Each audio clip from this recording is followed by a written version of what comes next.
Dear friends, आज हम करेंगे बिल्स ऑफ एक्सचेंज का 4th लेक्चर, जिसमें हम कवर करेंगे जी इंडोर्समेंट ऑफ अ बिल। हमने लास्ट लेक्चर में कौन से टॉपिक कवर किया था? Discounting of bill from the bank, 6th A and 6th B portion. Today we are going to start 7th question. Name of the topic is endorsement of a bill. Endorsement meaning क्या होता है? किसी को bill और next party को दे देना, बेचान कर देना। हिंदी में इसे बेचान करना कहते हैं। जैसे कि देखिए, कोई एक एग्जांपल से मैं आपको थोड़ा सा इसको क्लैरिफाई करने की कोशिश करती हूँ। ABC 3 पार्टीज़ हैं। A और B में कोई ट्रांजैक्शन हुई जिसके कारण बिल की ओरिजिनेशन हुई, बिल लिखा गया। A ने B के ऊपर बिल लिख दिया। Means to say that B ने A के पैसे देने हैं। पर किसी टाइम A ने C से माल लिया होगा, गुड्स ली होंगी या कुछ भी, उसने किसी कारण A ने C के पैसे देने हैं। तो जो बिल था B का जो बिल था, A उस बिल को डायरेक्टली C को हैंड ओवर कर देगा। ठीक है।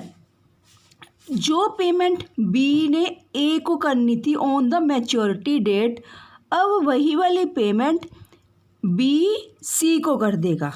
इसको बोला जाता है जी इंडोर्समेंट ऑफ अ बिल। आप सिस्टमेटिक बेस से टॉपिक वाइज ही रीड करने की कोशिश करना, गो थ्रू होने की। वेरी इजी कंसेप्ट है। अगर आपको जर्नल एंट्रीज भी नहीं आती तो भी आप इस चैप्टर को कर सकते हो।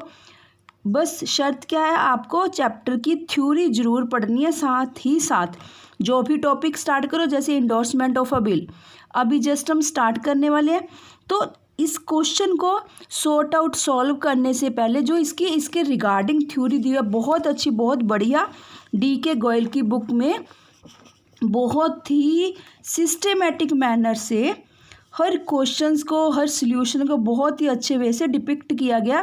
प्रेजेंटेशन भी बहुत अच्छी की गई। और सेकेंडरी थिंग क्या है कि हम सेल्फ स्टडी कर सकते हैं जो DK गोयल की हर बुक है, चाहे वो +1 की है चाहे +2 की है। क्यों? देखिए यहाँ पे क्या मेंशन किया हुआ है। Question number 1 to 30 are strictly in the serial order of illustrations.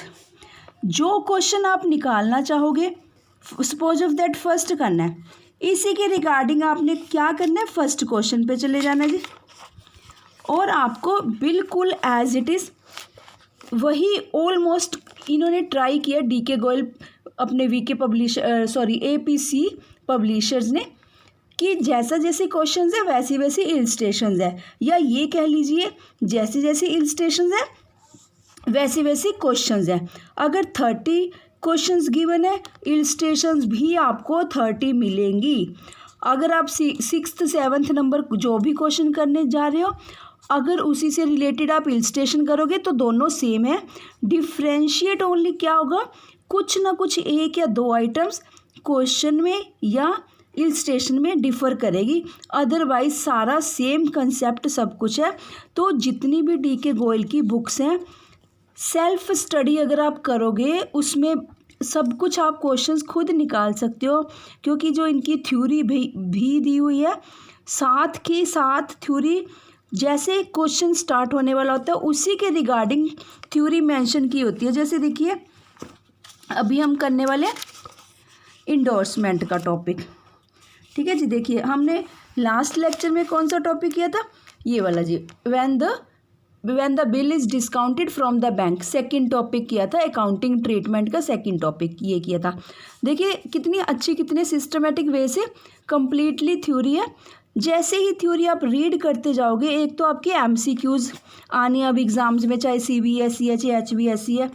देखो MCQs क्वेश्चंस वही स्टूडेंट कंप्लीटली अच्छे से सॉर्ट आउट सॉल्व कर सकता है जिसने थॉरोली अपने चैप्टर्स को रीड किया है। ठीक है जी। क्योंकि MCQs के आंसर्स हमें ऐसे लगते हैं, 4-3 ऑप्शंस होते हैं, सिमिलर लगते हैं कि कौन सा आंसर करें हम।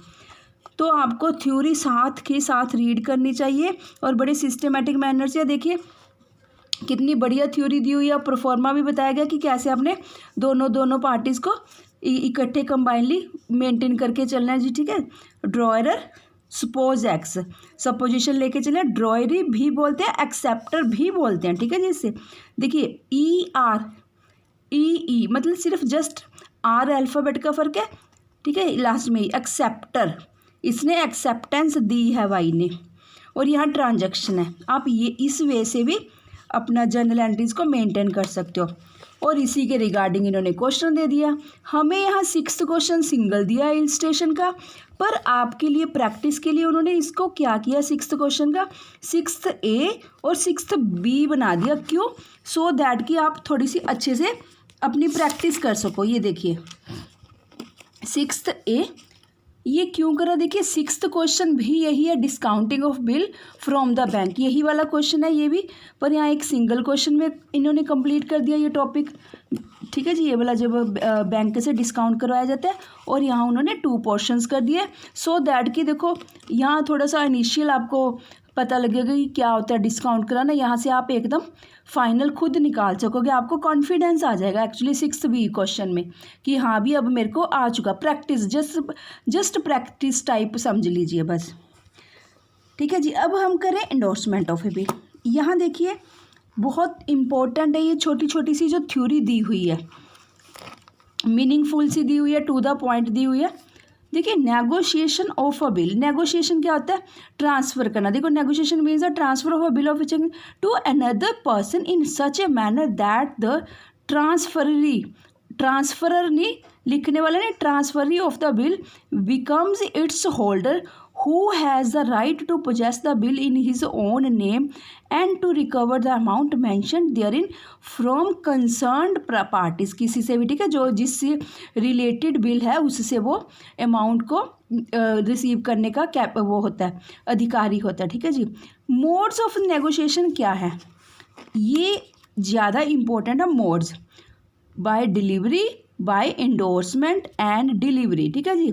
हमारा जो टॉपिक है देखो वो रिलेट करता करता negotiation of bill topic start करता करता मोड्स पे ले गया, और फिर हमारे स्पेसिफिकली टॉपिक पे ले चला हमें जी, ठीक है।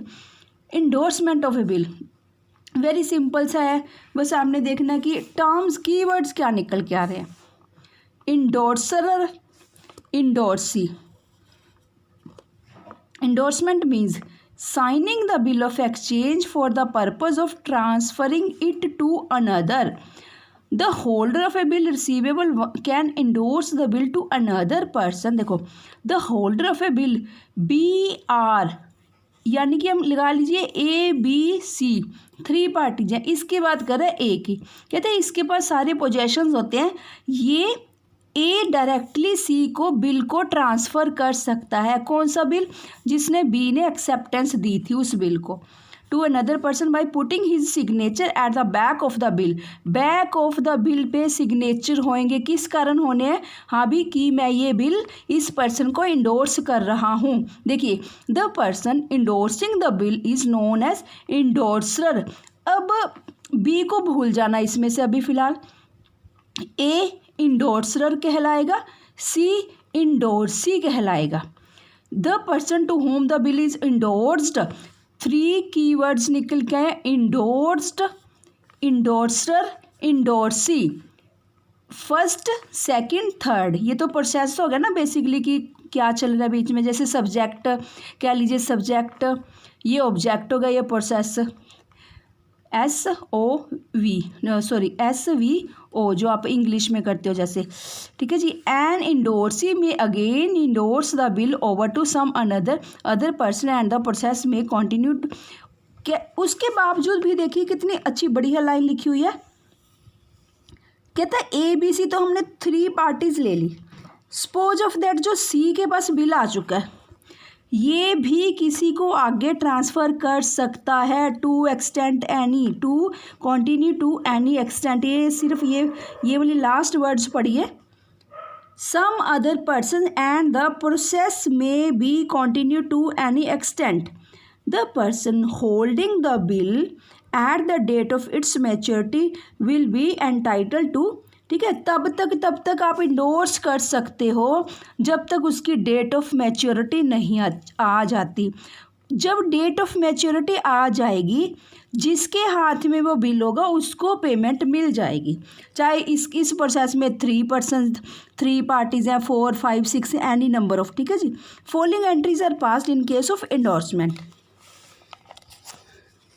अब नेक्स्ट देखते हैं हम। सबसे पहले तो देखिए परफॉर्मा, आपको जस्ट एक बार गो थ्रू हो लेना चाहिए परफॉर्मा की कैसे होता है। 3 के 3 पार्टीज़ को आप ऐसी, ठीक है जी, पैरेलल मेंटेन करोगे, उसकी बुक्स ABC XYZ। ऊपर ये परफॉर्म है जी, नीचे ये 7th नंबर में इलस्ट्रेशन में क्या दिया हुआ है, क्वेश्चन दिया हुआ है 7th नंबर।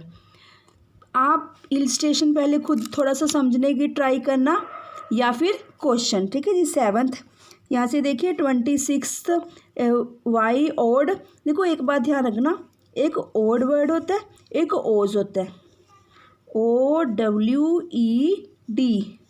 इसको बस रट्टा लगा लेना, ओड मतलब बोरोड।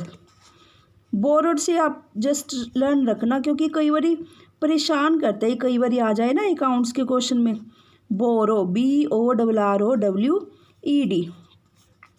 देखो बोरोड से तो हम सारे फेमिलियर है, सबको पता है, कर्ज लेना, ऋण लेना, उधार लेना पैसा। वाई ने ओड 26,000 टू एक्स, ठीक है जी, यानी कि वाई ने लिया हुआ है ना 26,000 एक्स से। बस अब फिर आगे बिल वाली वही सारी स्टोरी है सॉरी। तो इससे बस मैं आपको यहाँ पे एक तो ये बात बतानी थी, और बाकी जो इंडोर्समेंट वाला है, एक्स डायरेक्टली जेड को ट्रांसफ़र कर देगा। अब हम अपना क्वेश्चन करते हैं, वो वाला और ये सेम है, तो आप अपने आप ही इलस्ट्रेशन कवरअप करना, बस ओड का ध्यान रखना, और फिर नेक्स्ट इंडोर्समेंट का।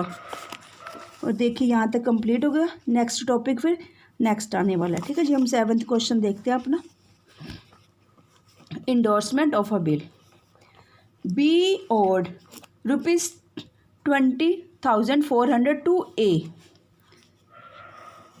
On 15th of January 2019 he accepted a bill for 20,000, ठीक है जी। तो ये वाली डेट है 15th of January, और A ने बिल एक्सेप्ट करा 20,000 का B का फॉर 2 months के लिए। और जी फुल सेटलमेंट का मतलब होता है 20,400 के 20,400 ही देने हैं B ने A के, ठीक है जी। नेक्स्ट हो गया जी, on 18th of January 2019 A endorse the bill to his creditor. देखो A C को क्यों बिल देगा, क्योंकि A ने C के पैसे देने हैं, लिखा हुआ है ना जी, यहाँ क्रेडिटर है। क्रेडिटर क्या होते हैं, हमारी आउटसाइड लाइबिलिटीज़ होती है, जिसको विदिन 1 year हमें पेमेंट करनी पड़ती है।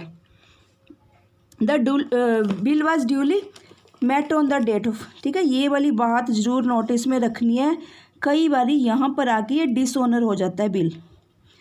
देखो कहता है जो ड्यू डेट थी 18th ऑफ, ये बात का ना यहाँ पे ध्यान रखना, ये डेट न्यू आई है।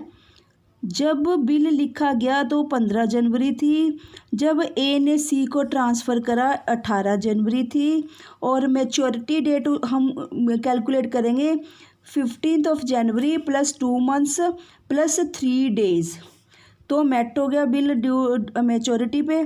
पास the journal entries in the books of ABC। तो आपने जी क्या करना है, डेट्स का ध्यान रखना है। देखिए कैसे, ऐसे ही मेंटेन करोगे आप। ये यहाँ पे अगर A और B की बात करते हैं, ड्रॉयर और ड्रॉई हैं। अगर हम इंडोर्सिंग के पॉइंट ऑफ व्यू से देखते हैं, इंडोर्सर और इंडोर्सी है। C देखिए एंट्रीज कैसे हैं। फर्स्ट तो अभी इंडोर्सी को इंक्लूड ही नहीं करते हम C को, अभी तो हमारी A और B की आपस में ट्रांजैक्शन चल रही है ना जी। देखिए यहाँ पे 7th का B is full settlement of his debt. अच्छा सॉरी, हाँ यहाँ पे ध्यान नहीं दिया मैंने। देखिए क्या चीज़ है, B ने 20,400 रुपीज़ लिए थे, और हाँ जी देखिए एक्चुअली जो बुक्स में ये फिगर दी हुई थी, अमाउंट्स दी हुई थी, कुछ डिफर था मेरी बुक वाली और यहाँ का, ठीक है जी। तो वापस मैंने सेटल डाउन कर दी 20,000 देखिए 20,400 का कर्ज लिया हुआ था बी ने ए से। जो यहाँ पे बात लिखी है, A is full settlement in of his debt. Debt होता है कर्ज की, ए ने फुल सेटलमेंट कर दी अपने कर्ज की। ए देखिए by A in full settlement of his debt, यानी कि 20,400 और 20,000। अब उसको 400 रुपये की डिस्काउंट मिल गई, छूट मिल गई, उसको 20,000 देने पड़ेंगे। देखिए कैसे जी, ठीक है जी, बुक्स ऑफ ए होगी। यहाँ पे देखिए, यहाँ देखिए by A in full settlement of his debt, यानी कि ए ने फुल सेटलमेंट कर दी बी की अमाउंट की। बी को बोल दिया कि आप ऐसा कीजिए, हम सारी सेटिंग कर लेते हैं, जितना भी तेने मेरे से कर्ज लिया हुआ था, पैसा बोरो किया हुआ था, बेसिकली बोरो यूज़ करेंगे यहाँ पे वर्ड बोरोड। ठीक है जी, ओड बोरोड। ओज एक एस के साथ होता है, वो देना होता है, दिया। OW ओज बोलते हैं इसे। ठीक है जी, ये ध्यान रखना। ओड मतलब बोरोड किया। बस जस्ट ये अब देखिए, कुछ भी नहीं है क्वेश्चन में, जस्ट ध्यान से देखना है। सबसे पहले ए बी आर डिस्काउंट यहीं पे दे देंगे। डिस्काउंट ए के लिए लॉस है, डिस्काउंट तभी डेबिट किया। बिंग बी आर ऑफ, यहाँ पे आप 20,000 आ जाएगा ट्रांजैक्शन में भी। ठीक है जी, मिस्टेक हुई थी मेरी यहाँ पे भी 20,000 आ जाएगा। और फाइनल सेटलमेंट कितनी की हुई, 5,000 in full and final settlement of rupees, जो कंप्लीट दिखाई गया उसकी 20,400, वो लिख लेना यहाँ पे, सेटिंग कर लेना थोड़ी सी इसकी। और आप बेसिकली ट्रांजैक्शंस देखिए, जो मेन देखने वाली चीज़ है, B R account debit to discount debit to B, और इसी के पैरेलल बी में क्या आएगा, उसने बी आर लिखा, उसने बी ने एक्सेप्टेंस दे दी, किसको एक्सेप्टेंस दे दी, ए को। डन, यहाँ तो काम होगा जी कंप्लीट। 15 जनवरी 2019 को A account debit 20,400 to B P 20,000 to discount 400। C में कोई एंट्री नहीं आएगी, ये बात का ध्यान रखना। नेक्स्ट है जी, ए ने डायरेक्टली क्या किया, ए ने स्किप करके जंप करके बी को सी को दे दिया, क्योंकि अभी तो इसकी मैच्योरिटी डेट की भी नहीं आई थी, पर इसने इसकी पेमेंट करनी थी। सी की बैक साइड पे, बिल की बैक साइड पे साइन करे और दे दिया। ठीक है जी, किसने, C account debit to B R है 20,000 का। देखिए यहाँ क्या लिखी है, transaction being B R endorsed to C. ये ध्यान रखनी है, जो ट्रांजैक्शंस हैं बिल्स ऑफ एक्सचेंज की, ट्रांजैक्शंस ही पूरी स्टेटमेंट को डिक्लेयर कर रही है, थॉरोली बताना चाह रही है जो ट्रांजैक्शंस है, सॉरी नरेशन है। 1800 को देखो ये क्या किया जी हमने सी की बुक्स में, B R to A, B को बिल्कुल ही ख़त्म कर दिया। सपोज ऑफ दैट ये यही लगा लेना कि दोनों में ट्रांजैक्शंस हो रही है, ए और इसमें। B R account debit to A, क्या हुआ, वहाँ से इसको ट्रांसफ़र हो गया वही वाला बिल, ये अपने पास रखेगा। अब चलते हैं जी, देखो यहाँ से ए का तो काम ख़त्म हो चुका, क्योंकि ए ने बी से लेने थे, सी को पैसे देने थे, इसने तो अपना काम कर दिया, यही वाला बिल इसको शिफ्ट कर दिया, ट्रांसफ़र कर दिया, एंडोर्स कर दिया। बेसिकली हम अकाउंटिंग टर्म यूज़ करेंगे, एंडोर्स्ड। ठीक है जी, दे दिया। अब ड्यू डेट आ गई इसकी ये वाली 18 मार्च 2019, किसकी, बी की। उसने तो अपना काम करना था, मैच्योरिटी डेट को बिल की पेमेंट करनी थी, बीपी टू बैंक। अब ये देखिए किसको पे करेगा, ये यहाँ पे लिख देना आपने नरेशन में, being amount of BP paid to, किसको करा, सी। यहाँ पे राजी ऐसे आपने सभी ने जरूर मेंशन करना है, नहीं तो ये पता नहीं लगता कि वो बैंक को पेमेंट कर रहा है या ए को कर रहा है या सी को। यहाँ स्पेसिफिकली मेंशन करना है कि उसने इसकी पेमेंट किसको कर दी, इसको सी को कर दी। और सी में क्या एंट्री आ जाएगी जी, bank account debit to B R, being amount of B R received. और नीचे वर्किंग नोट में ये तो सिंपल सा अब आपको आ चुके हैं कैलकुलेशन करने। डेज ड्यू आफ्टर 2 मंथ्स 15 जनवरी था, 15 जनवरी plus 15 Feb plus 15 March plus 3 days of grace period. Grace period के 3 डेज ऐड करके हमारे पास क्या आ गई जी, ड्यू डेट 18 मार्च 2019। ठीक है, 19 लिख लेना, क्योंकि कई बार जो ओल्ड बुक्स होते हैं और न्यू बुक्स होते हैं उनमें थोड़ा सा ये ईयर्स का फ़र्क होता है, अदरवाइज़ क्वेश्चन का जो टॉपिक है, मेन कंसेप्ट होता है, वही सिमिलर रहता है। और इसी के साथ ही जी आपका 7th question endorsement of A bill का मोस्ट इम्पॉर्टेंट, जो कि पेपर में आने के 80-90% चांसेस रहते हैं। अब क्यों रहते हैं, देखिए कितना छोटा सा क्वेश्चन है पर इसमें कंसेप्ट चेक हो जाता है कि रियल सेंस में स्टूडेंट को कंसेप्ट बेसिकली कितना का क्लियर है, और ज़्यादा टाइम कंज्यूमिंग का क्वेश्चन भी नहीं है और ना ही ज़्यादा लेंथी है। तो इस टाइप के क्वेश्चन आने के चांसेस रहते हैं एग्ज़ाम में। ठीक है जी, इसी के साथ ही आपका इंडोर्समेंट का ये जो क्वेश्चन है, क्वेश्चन नंबर 7 कंप्लीट हुआ। नेक्स्ट टॉपिक हम करेंगे जी sending the bill to bank for collection. ये 7th कंप्लीट हुआ। Thank you students.